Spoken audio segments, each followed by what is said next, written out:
ધરમપુરમાં ઐતિહાસિક અંગદાન કરાયું। પ્રથમ અંગદાનમાં યુવકના હાર્ટ કિડનીના દાનથી 3ને નવજીવન મળ્યું। ધરમપુરની શ્રીમદ રાજચંદ્ર હોસ્પિટલ ખાતે પ્રથમવાર અંગદાનની ઐતિહાસિક ઘટના બની છે। વાંસદા તાલુકાના મહુવાસ ગામના 40 વર્ષીય અતુલભાઈ મોહનભાઈ ગાવિતને ગંભીર હાલતમાં શ્રીમદ રાજચંદ્ર હોસ્પિટલ લાવવામાં આવ્યા હતા, જ્યાં તબીબોએ તેમને બ્રેઇન ડેડ જાહેર કર્યા હતા। હોસ્પિટલની કાઉન્સિલિંગ ટીમ દ્વારા સમજાવટ બાદ શોકમગ્ન પરિવારે હિંમત દાખવી અંગદાન માટે સંમતિ આપી હતી। અંગદાનની પ્રક્રિયા માટે હોસ્પિટલે અમદાવાદની યુએન મહેતા હોસ્પિટલ અને IKDRCનો સંપર્ક કર્યો હતો।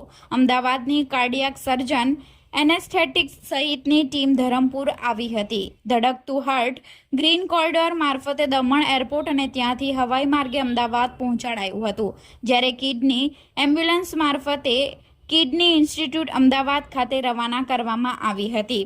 હોસ્પિટલ પ્રશાસન દ્વારા અંગદાન કરનાર દાતા યુવકને સન્માનપૂર્વક ગાર્ડ ઓફ ઓનર આપી વિદાય આપવામાં આવી હતી। આ અગાઉ હોસ્પિટલના ટ્રસ્ટી ડોક્ટર બીજલ મહેતાના પતિના અંગદાન સમયે મુંબઈની રિલાયન્સ હોસ્પિટલમાં પણ ગાર્ડ ઓફ ઓનર અપાયું હતું।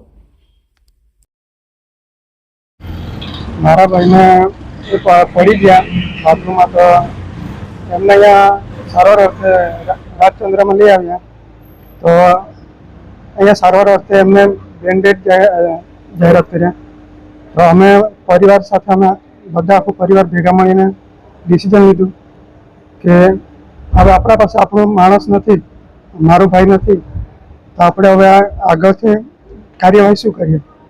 તો મેં મારા પપ્પાને ને ભાભીને એ લોકોની સાથે ભેગા મળીને ચર્ચા કરી કે આપણે એવું કામ કરીએ કે કોઈને દાન મળે અને કોઈનું જીવન બચી જાય। એમને હાર્ટ આપેલું છે, કિડની। હું અમારા ટ્રાઇબલ વિસ્તારમાં કદાચ હું માનું છું કે આ પહેલો એવો એક કેસ હશે કે અમે મોટો એક પ્રસંગ કહી શકીએ કે મોટા દાન કરી શકીએ। આ એક પહેલી વખત હશે અમારા આદિવાસી એરિયામાં। અમને જોઈને કોઈ બીજાને પ્રેરણા મળશે કે આપણા પાસે માણસ નહીં રહે, પણ બીજા કોઈને 3 જણ કે 4 જણની વ્યક્તિને જીવ મળી શકશે।